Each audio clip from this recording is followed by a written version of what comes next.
하나님의 말씀 누가복음 22장 7절에서 13절까지입니다.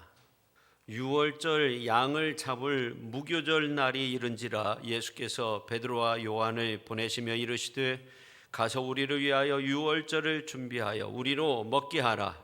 여짜오되 어디서 준비하기를 원하시나이까? 이르시되 보라, 너희가 성내로 들어가면 물 한 동이를 가지고 가는 사람을 만나리니 그가 들어가는 집으로 따라 들어가서 그 집 주인에게 이르되 하나님이 선생님이 내게 하는 말씀이 내가 내 제자들과 함께 유월절을 먹을 객실이 어디 있느냐 하시더라 하라. 그리하면 그가 자리를 마련한 큰 다락방을 보이리니 거기서 준비하라 하시니 그들이 나가 그 하신 말씀대로 만나 유월절을 준비하니라. 아멘. 기도하겠습니다. 주님 전에 찾아 나온 저희들 위해 말씀을 통해 은혜 받게 하시고 우리의 삶이 거듭나는 복된 시간 되게 하여 주옵소서. 예수님의 거룩하신 이름으로 기도하옵나이다. 아멘. 예수님께서 예루살렘 성에 입성하신 이후에 성전을 정화하셨습니다. 그리고 유대 종교 지도자들을 책망하시고 여러 번에 걸쳐서 논쟁을 하게 됩니다. 이러한 가운데 유대 종교 지도자들이 예수님에 대한 어떤 적개심이 더욱더 커지게 되죠. 그래서 예수님을 죽이려고 모의하게 됩니다. 근데 사탄의 역사는 참 놀라운 것이 어떤 위기 속에 있을 때 이 사탄은 정확히 그때를 압니다. 그래서 침투해 오고 더욱더 큰 어려움 속에 빠뜨리는 경우가 많이 있는데 이런 상황 속에서 이 가룟 유다가 예수님을 배반하게 되는데 그 배반하는 이유가 이 누가복음서에 보면 사탄이 가룟 유다에게 들어갔다고 그렇게 표현하고 있어요. 오늘 이제 1절에서 6절에 있는 말씀을 보면 대제사장 서기관들이 예수를 살해하고자 모의합니다. 그러한 가운데 가룟 유다에게 사탄이 들어갔다. 그래서 예수님을 배반하게 되었다고 말씀하고 있습니다. 유대 종교 지도자들은 어떻게든 예수님을 죽이려고 했어요. 방법에 문제가 있었습니다. 왜냐하면 예수님 주변에 제자들도 있었고 예수님을 따르는 많은 사람들이 있었기 때문에 예수님께 함부로 손을 댈 수 없었어요. 근데 마침 가룟 유다가 사단의 권세에 굴복당해서 스승 예수님을 백성들이 요동하지 않도록 비밀리에 넘겨줄 것을 자원하고 나선 거죠. 그래서 예수님에 대한 어떤 살해 모의가 있고 난 다음에 이 십자가의 순환의 사건이 아주 급속도로 진행이 되죠. 그래서 불과 며칠 지나지 않고 유대 종교 지도자들이 살해 모의하고 그 다음에 예수님을 바로 잡아들이게 됩니다. 체포하게 됩니다. 자, 이러한 사실을 마태복음서 또 마가복음서에도 기록하고 있습니다.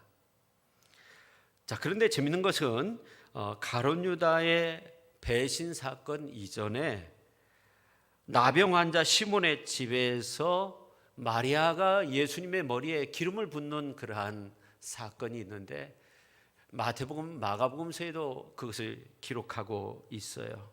그러면서 이 가룟 유다의 배신이 이 가룟 유다가 물질적인 탐욕의 마음이 있었기 때문이라고 그렇게 묘사하고 있는데 오늘 이제 누가복음서에 보면은 그렇게 나오지 않습니다.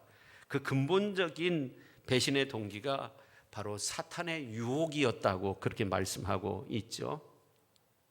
따라서 예수님을 살해하고자 했던 장본인이 그 당시의 종교 지도자들 그리고 가룟 유다 합세해가지고 합작품이 돼가지고 예수님을 십자가에 못 박은 것으로 이렇게 생각할 수 있지만 그러나 근본 배후에는 예수님의 구원 사역을 방해하려고 계속적으로 음모를 꾸미던 사탄의 계략이 있었다는 것을 우리가 알 수 있죠. 이러한 사탄의 음모는 창세기 3장 15절에 예언된 말씀이죠. 그리고 예수님의 제자 가룟 유다의 배신 역시 스가랴서에 나오는 그런 말씀이에요. 스가랴서 11장 12절에 보면 은 30개를 달아서 내 품삯을 삼는지라, 그런 말씀이 나와 있어요. 자, 그런데 오늘 이제 3절에서 6절에 있는 말씀을 이렇게 보면 이러한 구약의 예언의 말씀, 스가랴서뿐만 아니라 다른 곳에서도 많이 나오는데, 이러한 예언의 말씀, 그러니까 예수님을 잡아 죽이려고 하는 어떤 음모의 사건들이 착착 진행되고 있다는 것을 알 수 있습니다.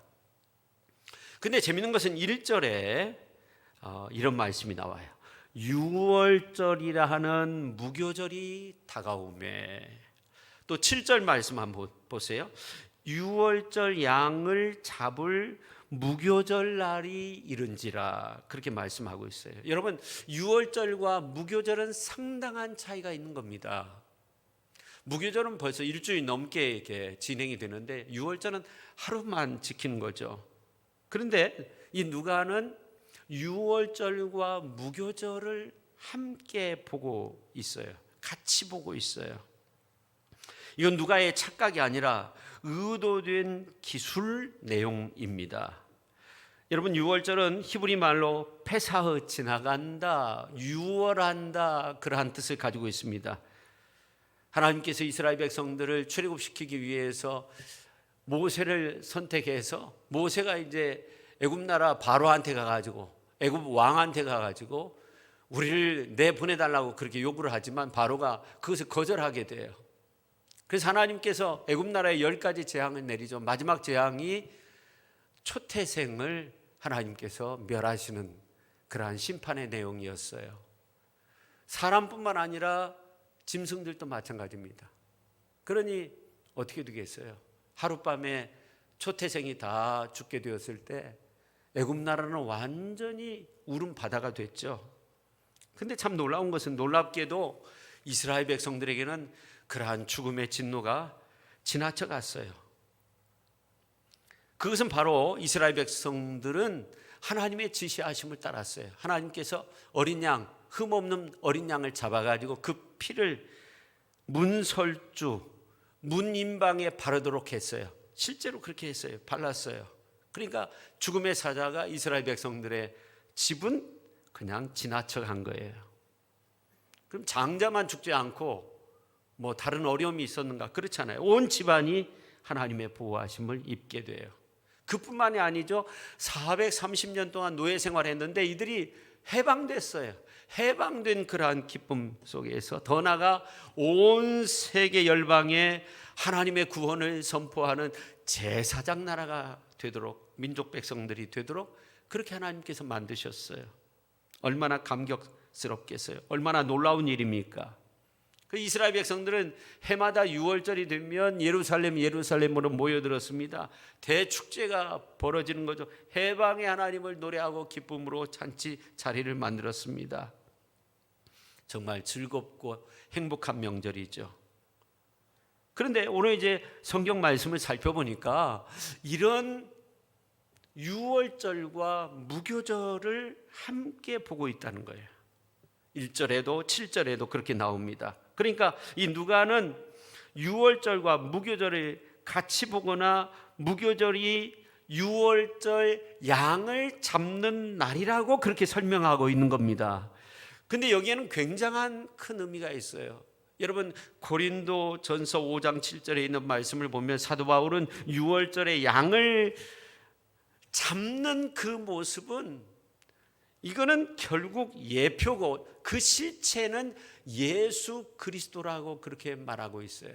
우리가 한번 고린도전서 5장 7절 말씀 같이 읽도록 하겠습니다. 너희는 누룩 없는 자인데 새 덩어리가 되기 위하여 묵은 누룩을 내버리라. 우리의 유월절 양 곧 그리스도께서 희생되셨느니라. 아멘. 그러니까 이 유월절 양으로서 예수 그리스도께서 십자가상에서 죽으셨다는 거예요. 그러니까 지금 이스라엘 백성들은 이러한 사실을 전혀 모르고 있는 거예요. 유월절이 다가오니까 명절이 다가오고 해방절이 다가오고 그냥 기쁨으로 수십만 명이 수백만 명이 예루살렘으로 모여들었지만 사실은 예수님에게는 굉장히 고달픈 시간이죠. 죽음의 시간이 가까워 오고 있다는 것을 누가는 우리에게 1절과 7절에서 말씀해 주고 있는 겁니다. 제자들도 몰랐습니다. 아무도 몰랐습니다. 그러나 우리 예수님은 유월절에 죽음의 사자가 결코 자기를 지나칠 수 없다는 사실을 알았어요. 죽음의 칼날이 자기의 목에 들여져 있다는 것을 예수님은 누구보다도 잘 알고 있었어요. 그래서 예수님은 유월절을 앞두고 고통스러워하고 있습니다. 예수님 십자가의 죽음을 앞에 두고 겟세마네 동산에서 기도하실 때 어떻게 기도합니까?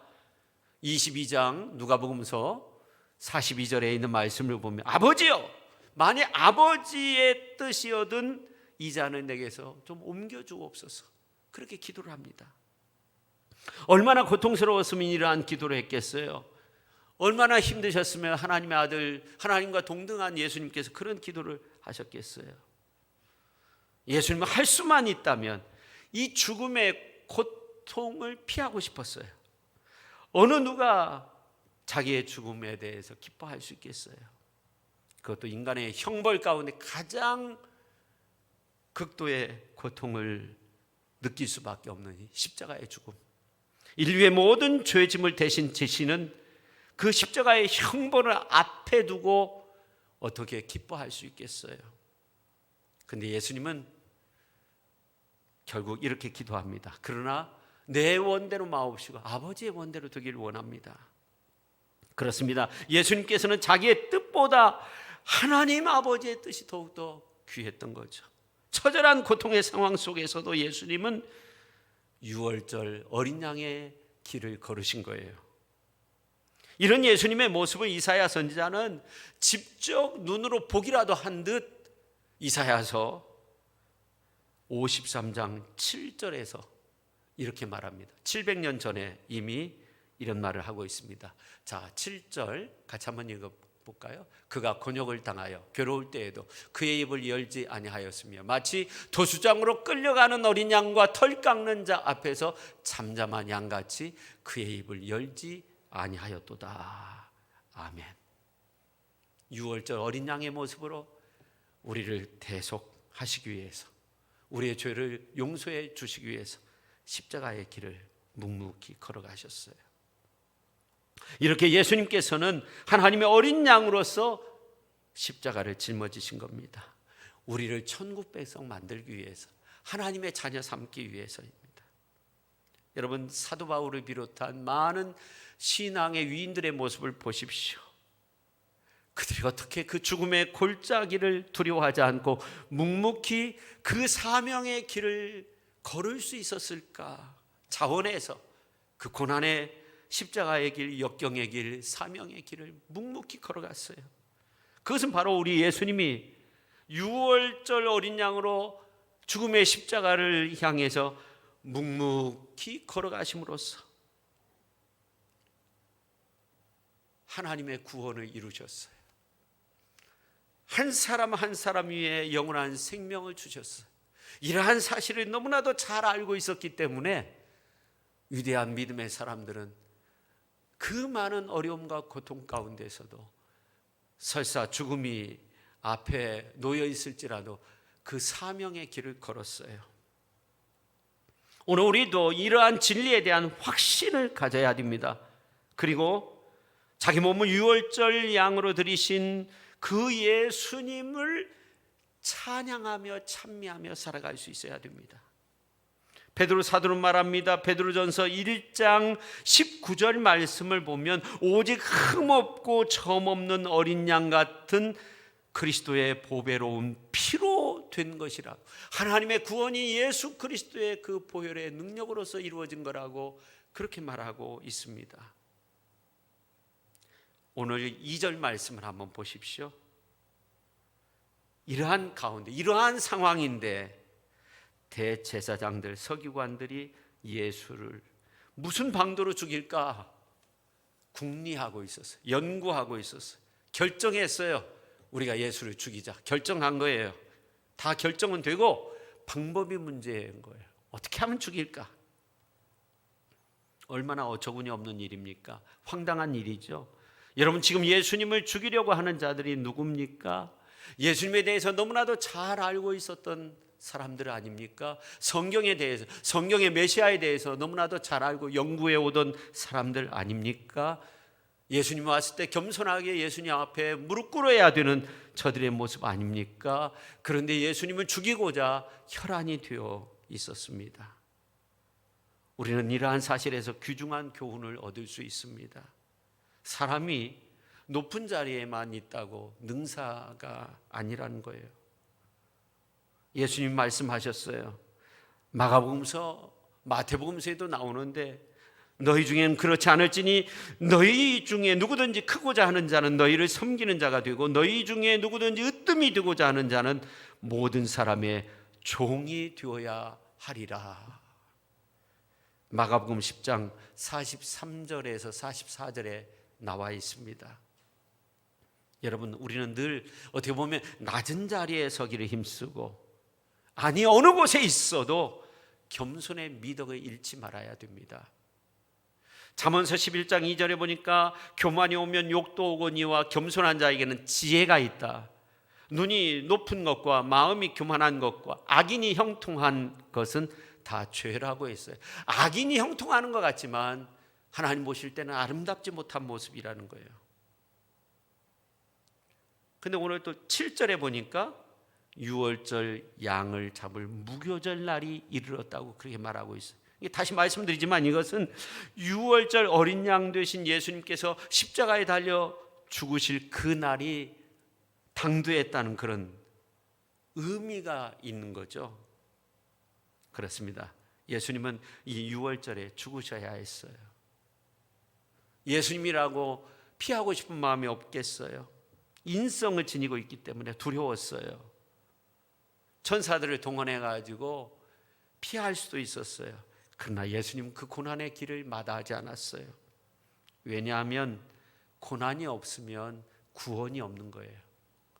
성도 여러분, 지금 예수님은 어디에 계실까요? 예수님은 하나님 보좌 우편에 계십니다. 온 인류는 구세주 예수님을 찬양합니다. 찬미합니다. 성도 여러분, 예수님은 하나님과 동등한 분이세요. 예수님은 창조주로서 활동하셨어요. 창조의 역사를 이루실 때 아들 예수님도 함께 하셨습니다. 삼위일체 하나님이 함께 하셨습니다. 근데 우리가 예수님을 찬양할 때 예수님이 창조주이기 때문에 찬양합니까? 물론 옳은 모습이죠. 그러나 중요한 것은 왜 그렇습니까? 예수님이 우리 대신 우리가 고난받아야, 우리가 심판받아야 되는데 예수님이 우리 대신 십자가를 지셨고 구원의 은혜를 우리에게 허락해 주셨기 때문입니다. 예수님이 인류를 위해 십자가의 고난을 당하셨기 때문에 우리가 그분을 높여드리고 그분의 이름 앞에 무릎 꿇고 그분의 이름으로 기도하고 그분을 찬양하게 되는 거죠. 예수님을 찬양하게 되는 겁니다. 성도 여러분, 이러한 사실이 오늘 우리에게 주는 교훈은 무엇입니까? 우리 성도들 역시 그리스도와 함께 영광에 참여하기 위해서는 고난의 길도 마다하지 않아야 된다는 거예요. 근데 많은 사람들이 그리스도와 함께 영광받는 그 일만 생각하지 고난받는 일은 생각하지 않는 경우가 너무나도 많이 있습니다. 물론 그런 마음을 이해하지 못하는 것은 아닙니다. 그러나 성경의 위대한 인물 가운데 고난받지 않은 인물이 어디 있습니까? 요셉 13년 동안 노예 생활, 그야말로 모함을 당해서 감옥 생활 했어요. 그러나 그 고난을 이겨냈어요. 모세도 40년 동안 숨어서 광야에서, 미디안 광야에서 양치기로 그렇게 지냈어요. 그뿐만이 아니에요. 바울을 보십시오. 바울은 전도 여행 다 마치고 예루살렘으로 돌아올 때 당신이 예루살렘으로 가면 유대인들에 의해서 당신이 처단된다고, 당신을 죽이기 위해서 금식하며 기다리고 있는 사람들이 있다고. 그렇지만 바울은 그 심령의 매임을 받아서 예루살렘으로 가요. 물론 잡히죠. 그렇지만 이제 배에 호송된 가운데 로마에 가서 하나님의 복음을 전하는 위대한 믿음의 사람이 됐어요. 고난을 피한 것이 아니에요. 성도의 고난, 영광 관련이 있어요. 하나님의 사역과 고난 뗄래야 뗄 수 없는 겁니다. 동전의 양면과 같은 거예요. 붙어 있는 거예요. 고난이 없으면 영광도 없다는 그런 말이 있잖아요. 그러므로 그러한 고난도, 그 어떠한 고난도, 그 어떠한 역경도 피해가지 마시고 맞서서 싸워서 승리해야 돼요. 여러분, 이러한 사실을 오늘 누가복음서는 우리에게 말씀하고 있다는 것이 중요합니다. 여러분, 오늘 1절에서 7절에 있는 말씀, 예수님을 죽이려고 모의하고 가룟 유다가 예수님을 배반하고, 이러한 사실은 다른 복음서에도 기록이 되어져 있어요. 마태, 마가복음서에 기록이 되어져 있어요. 근데 기록되어 있지 않은 말씀이 바로 8절 말씀이에요. 8절 말씀 같이 한번 읽어볼까요? 예수께서 베드로와 요한을 보내시며 이르시되 가서 우리를 위하여 유월절을 준비하여 우리로 먹게 하라. 이 말씀은 없어요.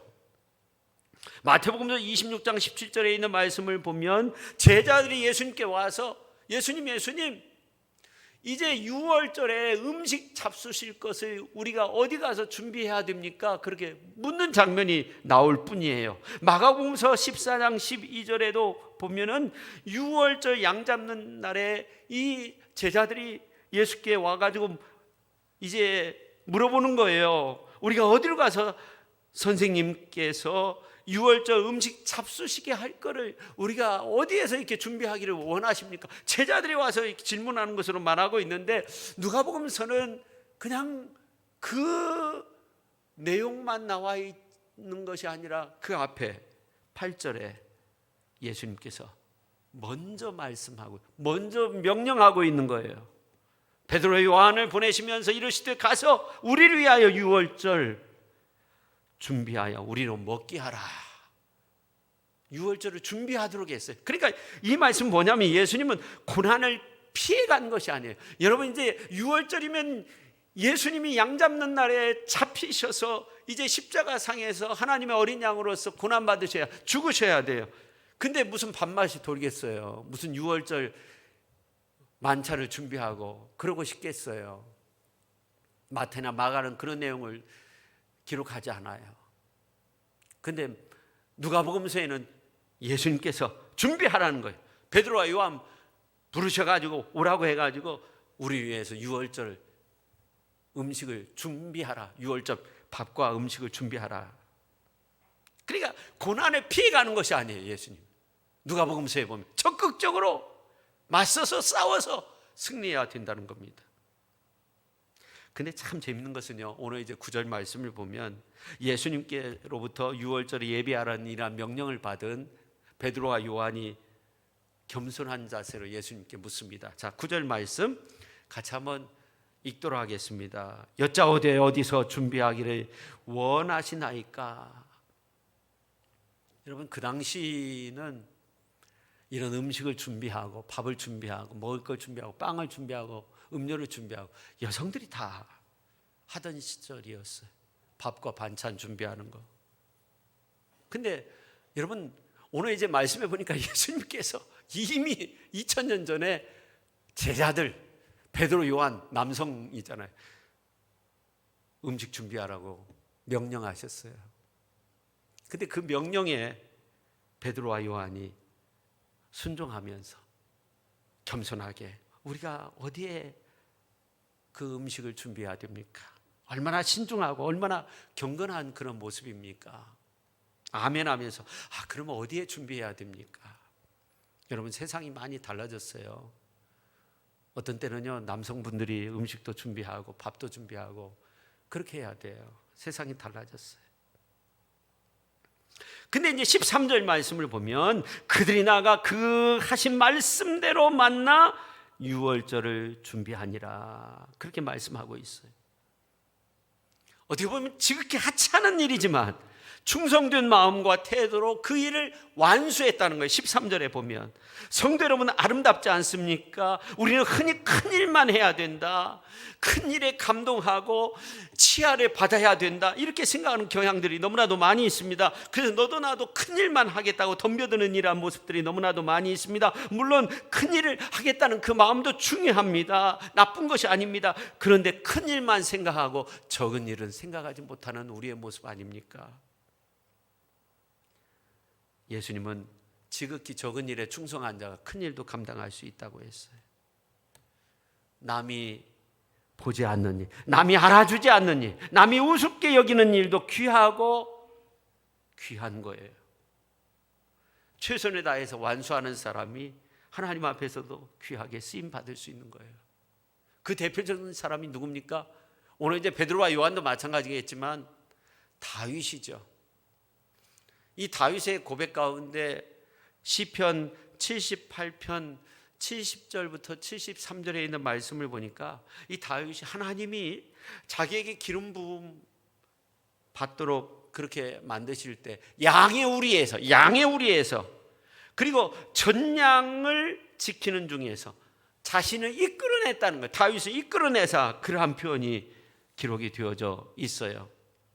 그의 종 다윗을 택하시되 양의 우리에서 취하시며 전양을 지키는 중에서 그를 이끌어내사 그의 백성인 야곱, 그의 소유인 이스라엘을 기르게 하셨다는 거예요. 그럼 다윗이 어떻게 충성을 다했어요? 이 다윗의 모습을 보면 신데렐라 모습과 좀 비슷한 부분이 좀 있는 것 같아요. 그래서 이 사무엘 선지자가 잔치자리를 마련해 가지고 이제 2세 아들들을 다 부르는데 다윗만 양을 치고 있었어요. 나중에 다윗까지 찾아내서 내 마음에 합한 자라고. 다윗은 그 양을 치면서 불평하지 않았어요. 끝까지 남아 양을 쳤어요. 원망하지 않았어요. 근데 내 마음에 합한 자라고 하면서 기름 부음을 받도록 하잖아요. 다윗의 고백을 보십시오. 사자와 곰이 와서 양 새끼를 물어갔을 때 끝까지 찾아갔다는 거, 두려워하지 않고 찾아가서 다시금 찾아왔다고 그렇게 사무엘상 17장에서 말씀하고 있어요. 그래서 하나님께서 거대한 이스라엘 큰 양을 맡긴 거 아닙니까? 베드로와 요한도 마찬가지입니다. 오늘 이제 10절 말씀 보세요. 이르시되, 예수께서 말씀하신 거죠. 보라, 너희가 성내로 들어가면 물 한 동이를 가지고 가는 사람을 만나려니 그가 들어가는 집으로 따라 들어가서 그 집 주인에게 이르되, 선생님이 내게 하는 말씀이 내가 내 제자들과 함께 유월절을 먹을 객실이 어디 있느냐 하시더라. 그리하면 그가 자리를 마련한 큰 다락방을 보이리니 거기서 준비하라, 거기서 밥 준비하라 하는 거예요. 여러분, 이 말씀을 우리가 묵상해 보면 너무나도 막연한 거 아닙니까? 여러분, 예루살렘은 한 30만 명, 20만 명 그렇게 살았는데 6월절이 되면 250만 명 정도 모여들었다는 거예요. 그러니까 물동이를 들고 물 기르는 사람들이 엄청나게 많은 거예요. 그 중에서 누구를 찾아내느냐, 이게 엄청나게 어려운 일이에요. 물론 이제 이 물동이를 지고 가는 사람이 남성으로, 오늘을 보면 남자로 그렇게 나오니까 주로 이제 여성들이 그런 일을 했는데 남성이니까 조금 찾을 수 있겠지만 그래도 굉장히 어려운 일이에요. 막연한 거예요. 근데 하나님께서 쓰시는 사람은 달라요. 갔어요. 순종했어요. 막연하지만 예루살렘 입성하실 때도 마찬가지예요. 매여있는 나귀 새끼를 끌고 와라. 황당한 거 아닙니까? 어디에 가서 끌고 오란 말이에요. 그러나 순종했어요. 그래도 하나님께서 다 준비해 놓으셨어요. 오늘 말씀에도 보니까 다 준비해 놓고 계셨어요. 제가 무엇을 말씀드리냐면 이 신앙이라고 하는 것은 막연한 것이 확연한 것으로 바뀌어지는 것이 믿음이고 신앙인 거예요. 과거 팬데믹, 지금도 마찬가지, 예배 드리면 하나님이 막아주실까, 하나님이 지켜줄, 그런 마음도 있고 막연하죠. 근데 우리 교회에서 예배 드리다가 무슨 전염이 됐다, 그런 사람 한 분도 없어요. 전도하는 거, 선교하는 것도 마찬가지. 인간적으로 보면 이러한 때 전도하고 선교사로 나가고 이런 때 나가야 되는가? 나가면 죽는다는데 뭐 그런 사람들도 있고 너무나도 막연해요. 그러나 이러한 때도 주의 복음을 들고 나가면 하나님께서 예비해 놓은 사람이 있다는 거예요. 그게 땅끝이라는 거죠. 오늘 물동이를 메고 간 하인, 다른 여성들은 물동이를 메고 이렇게 가고 있는데 자신은 남성으로서 창피할 수도 있어요. 그 당시에 그 모습은. 근데 물동이를 메고 안 갔다고 한번 생각해 보세요. 어떻게 성만찬이 이루어지고 어떻게 거기에서 성만찬 제정이 이루어지겠어요? 만찬이 이루어지겠어요?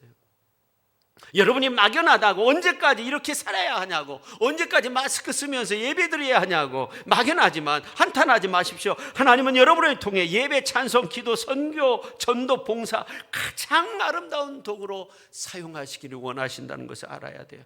여러분, 가장 아름다운 도구는 평상시의 도구가 아닙니다. 어려울 때, 고난에 그 상황 속에서 동참할 수 있는 그 도구가 더욱더 소중한 거 아닙니까? 베드로와 요한이 그런 모습이었어요. 막연했어요. 너무나도 많은 사람들이 있었어요. 그러나 순종했어요. 가서 물동이를 메고 가는 사람을 따라갔어요. 남성을 따라갔어요. 그 요청했어요. 완벽하게 준비했어요. 큰 일도 아닌데 그 일을 감당했어요. 그래서 베드로와 요한에게 하나님께서 에클레시아를, 큰 교회를 맡기신 거 아닙니까?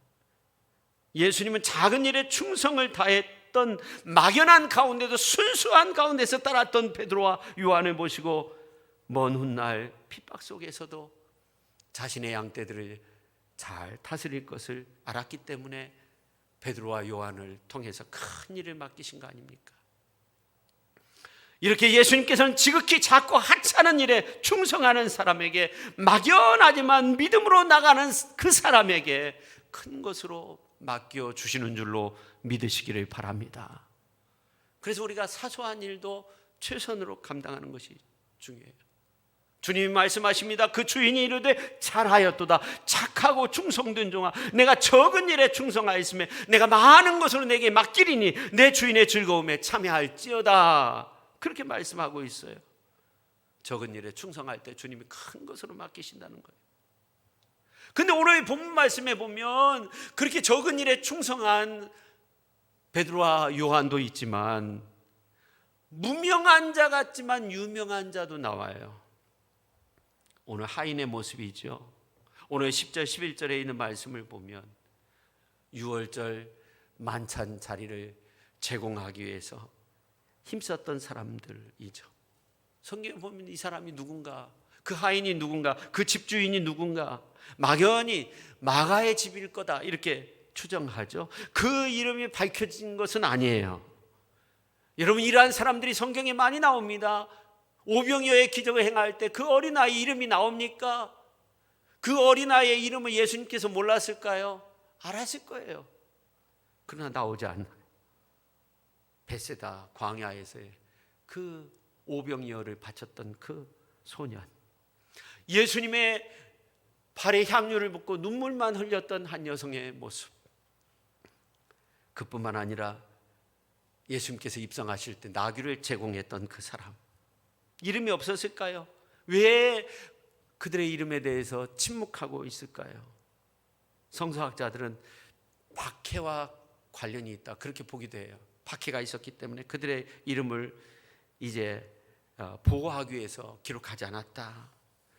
아무튼 그렇다면 이름이 알려지지 않았다고 해서 우리 주님이 그들의 그 이름과 그들의 행위를 몰랐을까요? 전혀 그렇지 않죠. 예수님은 요한복음서 10장에 있는 말씀을 보면 일일이 그 많은 양떼 가운데서 일일이 그 양의 이름을 부르신다고 했어요. 우리는 잊어버릴 수 있어요. 우리가 행한 일 잊어버릴 수 있어요. 주위 사람들도 잊어버릴 수 있어요. 근데 하나님은 잊지 않는다는 거예요. 양과 염소의 비유를 통해서 우리에게 분명히 말씀하고 있죠. 우리가 언제 그런 일을 했었냐고. 근데 주님은 다 아신다는 거예요. 이런 사람은 무명한 자 같지만 유명한 자예요. 여러분, 우리는 어떤 사람이 되어야 할까요? 유명한 자 같지만 무명한 자가 될 수도 있고요, 무명한 자 같지만 유명한 자가 될 수도 있어요. 우리는 무명한 자 같지만 하나님 앞에서 인정받는 자가 되어야 돼요. 유명한 자 같지만 하나님 앞에서 인정받지 못하는 자가 되어서는 안 돼요. 그렇게 되기 위해서 어떻게 해야 됩니까? 우리의 이름이 세상에 알려지지 않아도 우리는 예수님만 바라보고 맡겨주신 일 잘 감당하면 돼요. 여러분, 히브리서 6장 10절에 아주 중요한 말씀이 나옵니다. 히브리서 6장 10절 우리가 같이 한번 읽겠습니다. 하나님은 불의하지 아니하사 너희의 행위와 그의 이름을 위하여 나타낸 사랑으로 이미 성도를 섬긴 것과 이제도 섬기고 있는 것을 잊어버리지 아니하시느니라. 성도를 섬기고 앞으로 섬길 거, 그 모든 거 잊어버리지 않는다는 거예요. 여러분, 지금의 상황이 너무나 힘들고 어렵습니까? 견디지 못하고 결국은 무너져 내릴 것 같습니까? 어둠처 너머에 힘차게 솟아오르는 그 태양을 보십시오. 히브리서 기자는 믿음은 바라는 것의 실상이고 보이지 않는 것의 증거라고 했습니다. 실상은 잡히지 않고 보이지 않을지라도 믿음의 사람들은 그것을 본다는 겁니다. 실상을 감지한다는 겁니다. 그렇습니다. 이것이 참 믿음의 사람의 모습인 거예요. 이러한 사람은 짙게 몰려오는 검은 구름만을 바라보는 것이 아니라 그 뒤에 있는, 그 너머에 있는 태양을 바라보는 것입니다. 그러므로 여러분은 믿음과 소망의 안목으로 현실을 바라보시고 어떤 고난도 견디어 이겨낼 수 있는 강한 믿음의 소유자들이 다 될 수 있기를 예수님의 이름으로 축원합니다. 로마서 8장 18절에 보니까 이런 소중한 말씀이 있어요. 같이 읽겠습니다. 생각하건대 현재의 고난은 장차 우리에게 나타날 영광과 비교할 수 없도다. 아멘. 언제나 그날의 영광을 바라보며 살아가시는 저와 여러분 모두가 될 수 있기를 예수님의 이름으로 축원합니다. 기도하겠습니다. 하나님, 감사합니다. 누가복음서에 있는 말씀을 통해서 우리가 인생의 길을 걸을 때 소중한 믿음의 한 사람으로서 서기 위해서 어떠한 자세를 지녀야 하는가 하는 것들을 생각해 보았습니다. 누가가 강조한 부분들을 생각하면서 고난도 역경도 잘 참아내고 예수님은 적극적으로 그 고난에 대처하고 그 고난을 극복하고 십자가 지시고 부활의 영광을 누렸던 것처럼 오늘 우리들도 그 영광의 그날을 바라보면서 묵묵히 나에게 주어진 그 십자가를 메고 주님을 따를 수 있는 훌륭한 믿음의 사람들이 다 될 수 있도록 성령께서 우리를 붙잡아 주시고 오늘 말씀의 은혜 속에서 우리가 늘 승리의 길을 걷는 믿음의 사람들이 다 되게 하여 주옵소서. 예수님의 거룩하신 이름으로 기도 올리옵나이다. 아멘.